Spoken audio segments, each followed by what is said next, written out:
Welcome back for another deep dive. Today we're going to be exploring how to win friends and influence people, Okay. specifically excerpts from discs 7 and 8. Sounds good. We're talking tactics for navigating those tricky situations and Yeah. becoming a better leader. Right. Ever feel like you're putting out metaphorical fires? Oh, yeah. All the time. Or maybe struggling to motivate like an underperforming teammate or something like that? For sure. Well, we've got some insights from historical figures and like everyday folks Okay. that might just surprise you. I'm excited to hear this. Yeah, this book is fascinating to me. Yeah. Despite being written decades ago, Mm. it still offers like It's crazy how relevant it is. really relevant advice. Yeah. So Check, check, disc check. 7 jumps right into That's right. the importance of seeing things from the other person's perspective. Okay. And this isn't about agreeing with them necessarily, but about understanding why they might be acting the way they are. I see. So it's about empathy. Yeah, but you got it. That makes sense. That ability to step into someone else's shoes, even if you don't agree with where they're walking. Yeah, I like that. Right. Yeah. So the book opens with this anecdote Okay. about kids building fires in a park. Mm-hmm. And the narrator tries two approaches. Okay. First, the strict put that out or else tactic, which predictably just made the kids resentful. Yeah. But then he tries something totally different. Okay, what's that? He chats with them about their dinner plans, Okay. reminisces about his own fire building days, and guess what? What happens? They put out the fire and promise to be more careful next time. Wow. It's like a stark contrast. Yeah. Illustrates a powerful point. Yeah, I can see that. So instead of imposing his will, he appealed to their sense of responsibility by connecting with them on a personal level. Yeah, that's great. Makes me think about when I was a kid, my parents could yell all they wanted, Right. but if they explained why something was important, I was way more likely to listen. That's interesting. It makes you think how often we resort to just Right. telling people what to do instead of engaging with their motivations. Yeah, that's true. And this principle plays out in all sorts of situations. Okay. The book shares a story about Elizabeth Novak in Australia. Okay. She was behind on her car payment and braced herself for an unpleasant call from the creditor. Oh, yeah. But instead of getting defensive, she acknowledged his frustration, Mm. even made a lighthearted comment about being his problem child. Okay. The result, he completely softened, and they worked out a more manageable payment plan. So she was just honest and straightforward Yeah. and just owned up to it. Yeah, and she just, like, And he respected that. validated how he felt. That's amazing. Yeah, what's fascinating is that she didn't try to excuse her situation or argue her way out of it. Right. She simply validated his feelings. Yeah. And that changed the dynamic. Yeah. It's like acknowledging someone's frustration disarms them. Right. I wonder if it taps into our desire to be heard and understood. Probably. I think so, yeah. Little validation goes a long way. Absolutely, for sure. It's not about giving in, but about creating space for dialogue. Right. Even Harvard Business School, Dean Donham believed in this so strongly that he would spend hours walking outside someone's office before an interview Really? just to get a feel for their world. Wow. Talk about commitment. That's dedication. Right. Yeah. But it makes sense the more we understand someone's context, the better equipped we are to find that common ground. Yeah, totally. Okay, so empathy is crucial, Right. but the book goes on to highlight the power of sympathy. Okay. And I'm not talking about just feeling sorry for someone. I see what you mean. It's about genuinely connecting with their emotions. Okay. A great example is Dale Carnegie himself. Okay. He once received an angry letter from a listener Uh-oh. after stating that Louisa May Alcott lived in the wrong state during a radio broadcast. Wow, okay. Instead of firing back a defensive reply, he called the woman and expressed sympathy for her anger, acknowledging her pride in her home state. That's a good approach. I've definitely been on the receiving end of those historical inaccuracy rants. Yeah. It's amazing how quickly things can escalate online. Oh, yeah, for sure. In this case, the woman actually apologized for her initial harshness. That's great. It highlights how even our harshest critics crave understanding Yeah. when we take the time to connect with their emotions, even if they're directed at us. Mm-hmm. It can shift the dynamic. Totally. Yeah. So taking a breath, seeing the other person's point of view, Mhm. offering a little sympathy, Yeah, can really diffuse tension. I think that's right. Yeah. But how do we actually persuade someone when their desires clash with ours? That's the big question. Right. Yeah. This is where things get interesting. Uh, Disc 7 suggests appealing to people's nobler motives. Ooh, that's interesting. Now, I know that might sound a bit idealistic. Yeah, especially in today's world. Right, especially in today's world. Yeah, for sure. Appealing to nobler motives, it sounds great in theory. But isn't it a bit naive? Right. What about those cutthroat situations where people are just out for themselves? That's a good point. That's a fair question.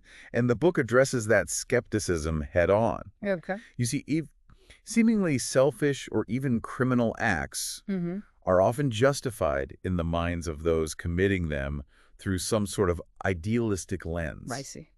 The book uses the example of Jesse James, Oh, wow. Okay. the infamous outlaw, Yeah. who framed his robberies as acts of rebellion against wealthy institutions. That's interesting. So even outlaws need to feel like they're acting on principle. It seems so. This ties back to that famous J.P. Morgan quote. Let's hear it.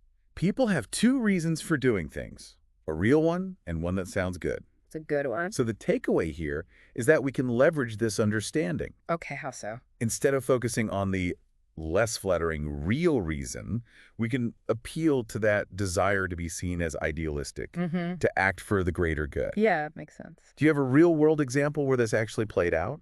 Absolutely. Take the story of Hamilton Farrell, a landlord dealing with a disgruntled tenant who was threatening to break his lease. Oh, yeah. Instead of waiving the lease agreement and threatening legal action, Yeah. Farrell appealed to the tenant's sense of honor, reminding him that we're either men or monkeys, and the choice usually lies with ourselves. He challenged him to live up to his word. Yeah. I wonder if this taps into that part of us that wants to be seen as good and trustworthy. It probably does. Did it work? It did. Wow. The tenant ultimately chose to honor his commitment. That's great. And what's fascinating is this principle seems to apply across various contexts. Really? Yeah. Like what? Lord Northcliffe, for example, got a newspaper to stop using an unflattering picture of him, Okay. simply by writing to the editor and saying, please don't publish that picture anymore. My mother doesn't like it. That's brilliant. Right. So simple, yet so effective. Yeah. It's not about lying. It's about framing your request in a way that appeals to someone's better nature. Yeah, that's right. There's also the story of John D. Rockefeller Jr., who wanted to stop photographers from hounding his children. Wow. Instead of simply saying no pictures, he appealed to their paternal instincts, Wow, that's smart. creating a moment of shared understanding. I like that. Even Cyrus Curtis, the publisher who convinced Louisa May Alcott to write for him, Yeah. did so not by offering a big paycheck, Okay. but by promising to donate to her favorite charity. Oh, wow. He appealed to her generosity. I see. It really does seem like people want to feel like they're acting on principle, even if their underlying motivations might be more complex. Right. Yeah, that's true. And while there will always be skeptics who believe it's all about winning at any cost, Yeah. the book offers a compelling counter-argument through James L. Thomas's experience Okay. collecting uncollectible bills. Interesting. The initial aggressive approach failed miserably. But when Thomas shifted to understanding the customer's perspectives and appealing to their sense of fairness, 5 out of the 6 customers adjusted their bills in favor of the company. Wow. Even more surprising, all 6 bought new cars from the company within 2 years. What? That's amazing. That's a surprising outcome. Yeah. I wouldn't have expected those uncollectible customers to become repeat buyers. Right. What do you think shifted their perspective? Well, it seems that by acknowledging their expertise and treating them with respect, Thomas fostered a sense of trust. That ultimately led to a mutual beneficial outcome. I see. It underscores the idea that even in tough business situations, appealing to nobler motives can be surprisingly effective. It's about building relationships, not just closing deals. Exactly. So we've talked about sympathy and appealing to nobler motives. Right. What other fascinating insights does Disc 7 have for us? Well, it continues with the power of dramatization. Dramatization. Yeah. So are we turning every interaction into a theatrical performance now? Not quite, but Okay. there's definitely an element of showmanship involved. I see. Take, for example, the Philadelphia Evening Bulletin, Okay. a newspaper facing rumors about their advertising-to-news ratio. Oh. To counter this, they compiled all their reading material from a single day into a 307-page book. Wow, that's one way to make a statement. Right. I can see how that would be way more impactful than just denying the rumors or throwing out statistics. Yeah. But how does this principle apply to, regular conversations and interactions? Well, think about those compelling television commercials Okay. that show you the benefits of a product. Yeah. Instead of just telling you, Right. it's about engaging the senses, Mm. sparking emotion, making your message stick. Like those classic detergent commercials Yeah. that compare a dingy shirt to a sparkling clean one. Exactly. You don't need a scientist to explain why you want the clean shirt. Right. The book also highlights the effectiveness of dramatic window displays. Oh, yeah. One example, they use live rats to demonstrate the effectiveness of rat poison. Okay. A bit extreme, perhaps, but you get the idea. I get it. Jim Yemens, a cash register salesman, used a similar tactic, Okay. throwing a handful of pennies on the floor to illustrate the revenue a shopkeeper was losing with his outdated equipment. Bold move. Right. Yeah, That'll get someone's attention. for sure. So it's about finding those creative ways to dramatize your ideas, even in everyday interactions. Right. The book even mentions the tradition of proposing on one knee. Oh, yeah. It adds an element of drama and sincerity to the act. It really does. It really does make you wonder why we so often default to dry explanations Yeah. when there are so many creative ways to communicate our ideas. I know, it's true. Right. Yeah. And one last example I love is James B. Boone's experience presenting a market report Okay. for a cold cream company. Right. His initial data-heavy approach was a snooze fest. Yeah. Been there. But when he presented his findings by placing 32 jars of competitor cold cream products on the client's desk, Right. each tagged with a summary of the market research, Wow. Okay. he turned data into a visual spectacle. That's amazing. So instead of arguing about the report, they were having an engaging conversation. That's a good point. It reminds me of that saying, show, don't tell. Exactly. It's about moving beyond dry arguments and finding ways to truly engage the other person. Right. Make them feel the significance of your message. I like that a lot. Okay, so we've got empathy, sympathy, appealing to nobler motives, Mm-hmm. and dramatization. Yes. What else does Disc 7 have up its sleeve? Well, it wraps up with a principle that speaks to our innate competitiveness, the power of a challenge. Ooh, I like where this is going. Yeah. So are we talking about like challenging someone to a duel to get them to do what we want? Not quite. Ah. Though I suppose that worked in certain historical contexts. No, this is about tapping into that intrinsic motivation we all have to prove ourselves, to rise to the occasion. Okay, I see. Okay, give me an example. Okay. How do you light that fire under someone? The book starts with Charles Schwab, Okay. the steel magnate. Mm-hmm. He had a mill that was lagging in production. Okay. Instead of yelling at the manager, Yeah. he simply asked the day shift how many heats they'd made Mm-hmm. and chalked a big 6-foot on the factory floor. Okay. When the night shift arrived and saw the 6-foot, they took it as a challenge. Interesting. They erased it and replaced it with a 7, Wow. and so on and so forth. So a simple chalk mark sparked a wave of motivation and increased production. It did. Wow. It tapped into that primal desire to win, to be better than the other guy. It's the same principle that drove Theodore Roosevelt to run for governor of New York after a political rival essentially called him a coward. Oh, wow. It's amazing how powerful a well-placed challenge can be. And it makes you wonder if sometimes we're too quick to coddle people instead of pushing them to reach their full potential. Right. Right. It's a delicate balance, for sure. For sure. But the takeaway here is that a well-framed challenge can awaken ambition and drive that people didn't even know they had. That's powerful. It is. Take Louis E. Laws, Okay. who became one of the most famous wardens of his time after being challenged to take on the daunting role at Sing Sing prison. Wow. He rose to the occasion and achieved significant prison reform. That's incredible. It seems like we're wired to respond to a challenge to want to prove ourselves. Indeed. And it's that idea of the game itself, Yeah. as Harvey S. Firestone put it, the chance to excel, to make a difference that truly motivates us. Yeah, I like that. Okay, so Disc 7 has been a whirlwind of insightful principles They have. about understanding perspectives, appealing to emotions, and inspiring action. Right. Where do we go from here? Well, we're about to step into the leadership arena with Disc 8. Get ready for some even more practical and actionable insights. I'm ready. Let's go. All right, so let's dive into Disc 8. Okay. We're moving from general principles of influence to specific techniques for being a better leader. Got it. And honestly, I think we can all use a little guidance in this area. For sure. I've had bosses who are all about barking orders and micromanaging every detail. No. Not exactly inspiring. Right. So what does Carnegie suggest? Oh. Where do we even begin? Well, he starts with a principle that might seem deceptively simple. Begin with praise and honest appreciation. Okay, on the surface, that sounds pretty straightforward. But I have a feeling there's a nuance here, right? Absolutely. It's not about showering people with empty compliments. Okay. It's about strategically using praise to create a more receptive environment, I see. especially when you also need to deliver constructive criticism. So it's like that classic saying, you catch more flies with honey than with the vinegar. Exactly. A little bit of sweetness makes the tough stuff go down easier. Precisely. And the book provides some great examples of this in action. Okay. Take President McKinley, who had to reject a campaign speech Oh, wow. written by a prominent Republican. Mm-hmm. Instead of directly criticizing the speech, he started by praising the man's effort and enthusiasm. Okay. Only then did he gently suggest that it wasn't quite right for the occasion, I see. even offering guidance on how to revise it. He turned a potential rejection into a collaborative effort. He did. I wonder if that's something we often miss as leaders. Yeah. That opportunity to guide and mentor instead of just criticizing. It's a powerful shift in perspective. Totally. And it reminds me of that saying, feedback is a gift, Oh, yeah. but it's much easier to receive a gift when it's presented with care and consideration. That's a great analogy. Yeah. And speaking of leaders who were skilled in the art of delivering feedback, how can we forget Abraham Lincoln?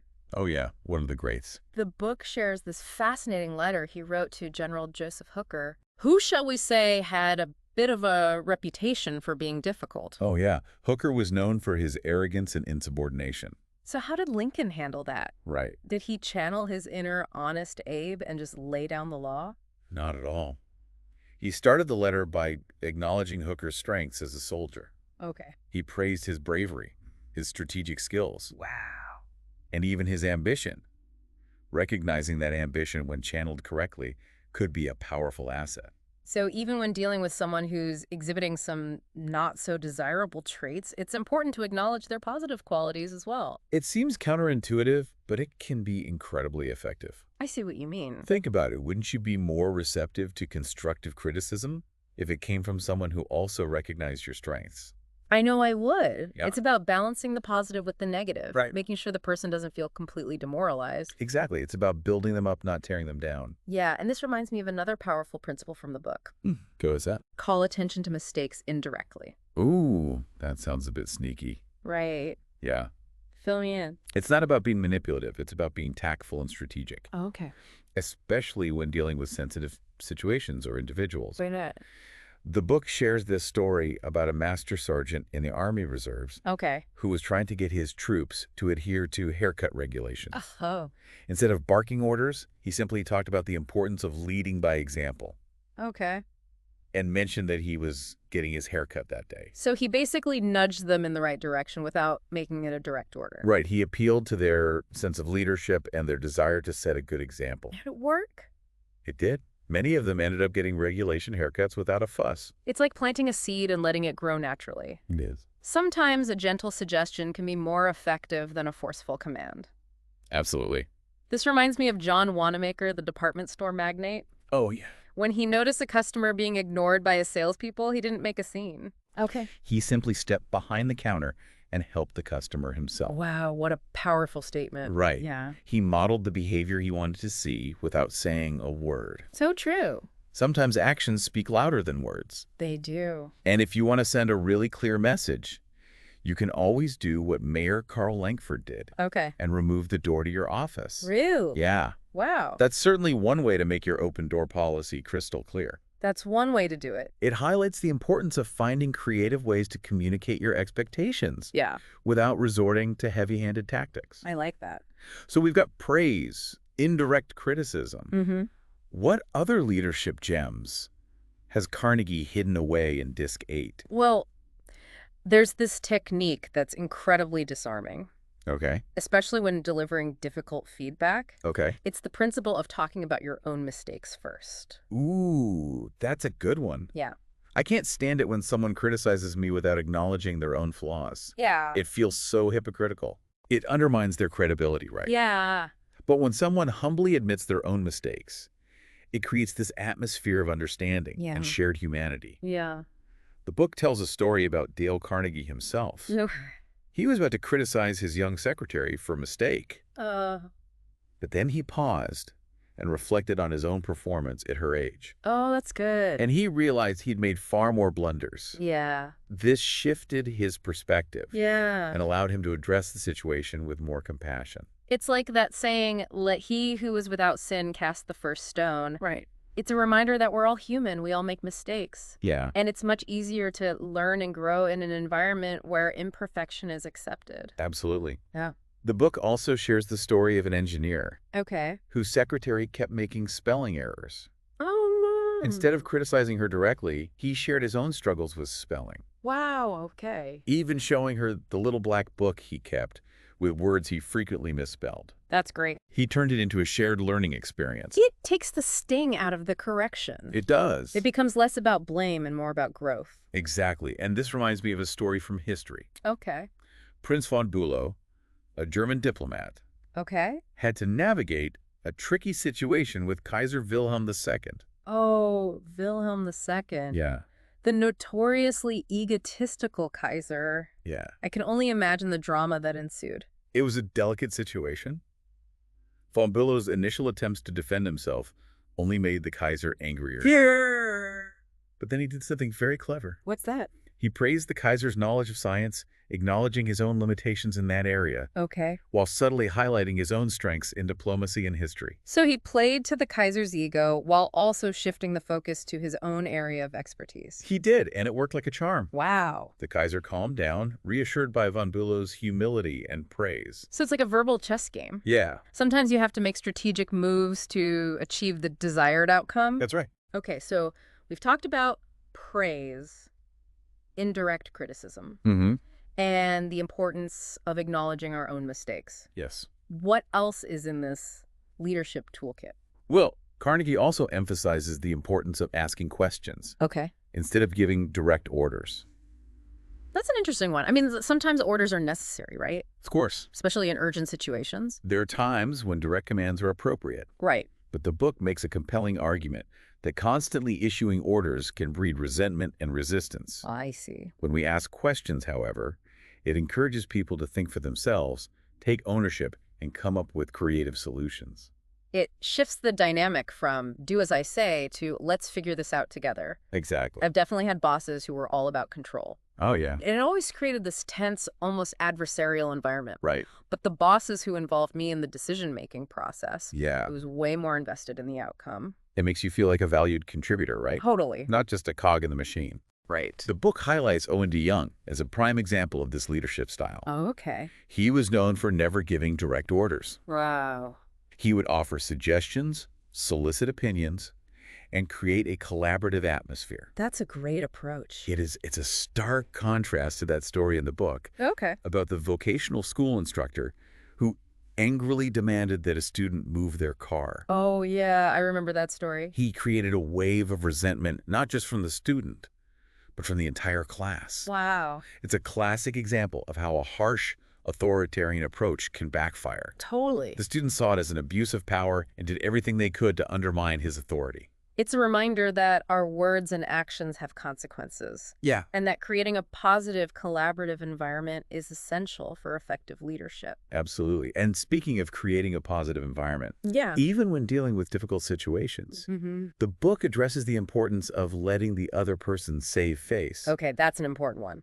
This is especially crucial when you're dealing with sensitive individuals or high-stakes scenarios. Right. The book shares the story of how General Electric handled the delicate situation of removing Charles Steinmetz, Okay. a brilliant but difficult engineer from a leadership position. Okay, this should be good. You can't just demote a genius without some serious fallout. Right? They knew it would be a disaster to fire him or demote him directly. So Yeah. they created a prestigious-sounding new role for him, Okay. consulting engineer of General Electric. They gave him a promotion, but also gracefully sidelined him. They did. That's brilliant. It is. It reminds me of those times when you have to deliver difficult feedback to someone, but you want to do it in a way that preserves their dignity. It's about finding that balance between honesty and compassion. Right. And the book offers another great example with Marshall Granger, Okay. a certified public accountant Mm. who had to let go of seasonal employees after tax season. Instead of the typical cold dismissal, he made a point of acknowledging each employee's contributions Okay. and expressing confidence in their future success. He gave them a pep talk on their way out the door. He did. It might seem like a small gesture, but it can make a world of difference in how someone feels about the situation. Absolutely. It's about recognizing that even in professional settings, We're dealing with human beings with emotions and aspirations. Yeah, totally. Okay, so far we've got some pretty nuanced leadership strategies. We have. Are we ready to tackle the next principle? Let's do it. Okay. Carnegie continues with an idea we touched on earlier. Praise the slightest improvement. Okay. And praise every improvement. Didn't we already talk about the power of praise? We did touch on it. Okay. But this principle takes it a step further. Okay, how so? It's not just about acknowledging major milestones. Okay. It's about recognizing and celebrating those small wins along the way. Why is that so important? Imagine trying to learn a new skill and feeling like your efforts are going unnoticed. It can be incredibly demotivating. Yeah. But when someone acknowledges even those tiny steps forward, it gives you a boost of confidence and makes you want to keep going. It's like that feeling you get when you finally nail a difficult yoga pose after weeks of practice. Exactly. And it would be even more motivating if the instructor noticed your improvement and offered encouragement. For sure. So instead of just saying, "Good job," we should be more specific with our praise, pointing out exactly what the person did well and why it matters. Precisely. It makes the feedback more meaningful and impactful. I see. And this reminds me of all those stories about people who achieved great things because someone believed in them and encouraged them along the way. Like Enrico Caruso, the legendary opera singer, whose first teacher told him he couldn't sing. Oh, wow. It was his mother's unwavering belief in his talent that fueled his determination. It's a powerful example of how positive reinforcement can shape someone's entire trajectory. Yeah. And it's not just anecdotal evidence. The work of B.F. Skinner, the behavioral psychologist, demonstrated that when we reward desired behaviors, they become more frequent and ingrained. So it's not just about being nice, it's about strategically shaping behavior through positive reinforcement. That's right. The book shares another great example with John Ringlespaugh, who transformed his family dynamic by shifting from criticism to praise with his children. Oh, wow, that's great. And then there's Keith Wauer, who turned a struggling employee into a star performer by focusing on a specific instance of excellent work. That's amazing. It's amazing how a little bit of praise can go such a long way. It really is. It's like we have this power to unlock potential in others just by acknowledging their efforts. It's a responsibility we should all take seriously. Yeah. And it leads us to another principle that builds on this idea of positive expectation. Okay. Give the other person a fine reputation to live up to. Okay, so are we talking about like creating a myth around someone? Not exactly. It's not about fabricating a persona. It's about recognizing and highlighting someone's existing strengths, even if they're not always on display. Got it. The book shares the story of Henry Hankey, a service manager, who had a mechanic whose work was slipping. Instead of reprimanding him, Hankey reminded the mechanic of his past excellence and expressed confidence in his ability to improve. He basically gave him a pep talk, reminding him of what he was capable of. He did, and it worked. Wow. The mechanic, motivated to live up to his reputation, stepped up his game. It makes you wonder how often we inadvertently hold people back by focusing on their weaknesses instead of their strengths. It's a powerful idea. It reminds me of the Pygmalion effect. Oh, right. That idea that our expectations of others can actually influence their behavior. Like in that study where teachers were told certain students were gifted, and those students ended up performing better, even though there was no actual difference in their abilities. Exactly. Our beliefs have a powerful impact on how people see themselves and how they perform. And this ties back to a heartwarming story from Colette LeBlanc about a humble servant girl named Marie. Okay. LeBlanc seeing potential in Marie. Marie told her, "You do not know what treasures are within you." That's such a powerful statement. It was, and it had a profound impact on Marie. Wow. She started taking better care of herself. Her confidence blossomed, and she eventually married the chef's nephew. That's beautiful. It's a beautiful example of how a simple expression of belief can change someone's entire trajectory. It really makes you think about the words we choose and the impact they can have on others. It does. Are there other examples where this principle came into play? Several. There's the story of Bill Parker, who secured a second meeting with a skeptical client by appealing to his open-mindedness. Okay. And then there's Dr. Martin Fitzhugh, who subtly encouraged his charwoman to do a better cleaning job. Okay. By leaving her a note praising her work and suggesting she might want to polish the cup holders. And of course, she ended up cleaning the entire office. She did. It's like people want to live up to the positive image we have of them. It's a powerful motivator. And the book wraps up this section with the story of Mrs. Ruth Hopkins, Okay. a fourth-grade teacher who was dreading having the school's most notorious bad boy in her class. Oh, no, I bet she was bracing herself for a year of chaos. She was, but instead of focusing on his past behavior, Okay. she greeted him on the first day of school and said, "Tommy, I understand you're a natural leader. I'm going to depend on you to help me make this class the best class in the fourth grade this year."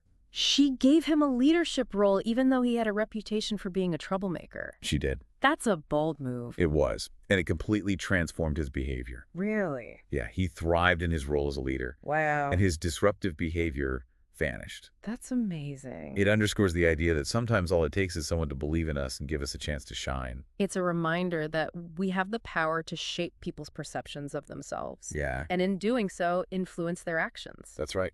Okay, so we've covered a lot of ground here. We have. What's next on our leadership journey through Disc 8? Well, we're going to explore the principle of making the fault seem easy to correct. All right, I'm ready for another dose of wisdom. So we've been talking about giving people a positive reputation to live up to. It's almost like setting a high bar and then encouraging them to reach for it. Right. But what about when someone has made a mistake? Yeah. How do we address those situations in a way that motivates them to improve? That's where this next principle comes in, making the fault seem easy to correct. Okay, so instead of dwelling on the mistake and making the person feel terrible, we focus on the path to improvement. Precisely. The book opens this section with a relatable story Okay. about the author's friend who was taking dance lessons for his upcoming wedding. Oh, fun.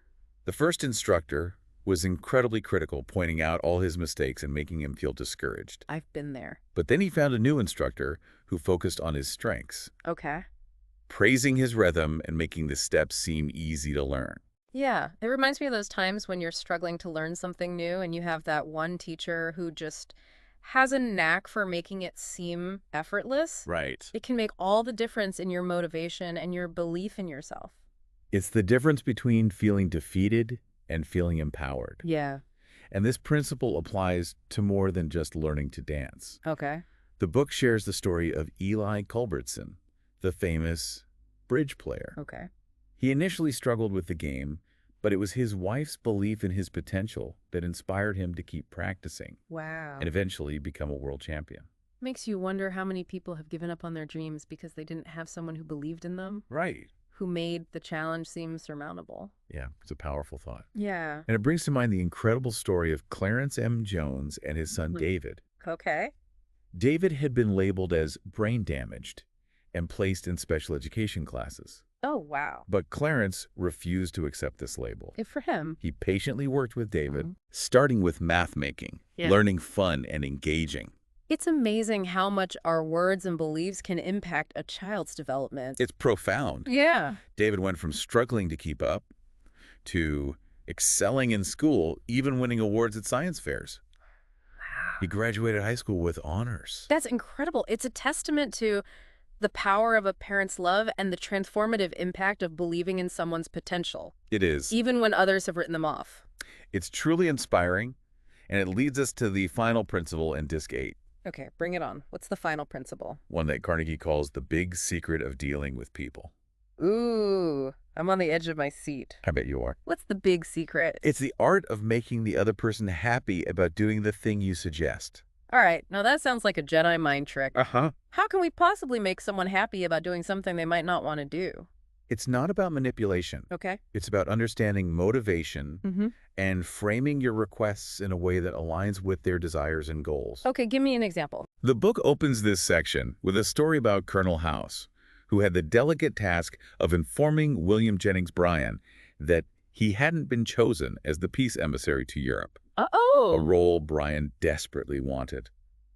That's a tough conversation. I can imagine how easily that could have gone wrong. It could have been a disaster, but Colonel House handled it masterfully. Okay, how so? He told Bryan that the president felt he was too important for the role, as it would attract too much attention. He flattered Brian's ego and made him feel like he was being spared a less prestigious assignment. Exactly. And Bryan, pleased with this explanation, accepted the decision gracefully. He turned a no into a yes just by framing it the right way. It highlights the power of understanding what motivates people. The book also shares the story of how President Wilson invited William Gibbs McAdoo to join his cabinet. Okay.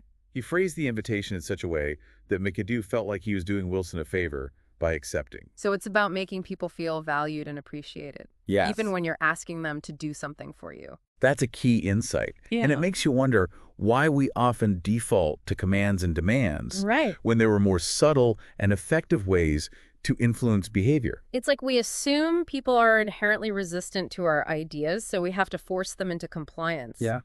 But what if we started from the assumption that people actually want to be helpful, to contribute, Right. to feel like they're part of something bigger? That's a powerful shift in perspective, and it's one that Carnegie encourages throughout the book. So we've talked about some pretty high-level examples, presidents, diplomats, historical figures. How does this principle apply to everyday life? The book provides several practical examples. Okay, like what? There's the story of the father who turned the chore of picking up pears into a game for his son. And then there's the man who gracefully declined speaking invitations by suggesting alternative speakers, making the organizers feel like they were getting valuable advice. So turning a no into a helpful suggestion.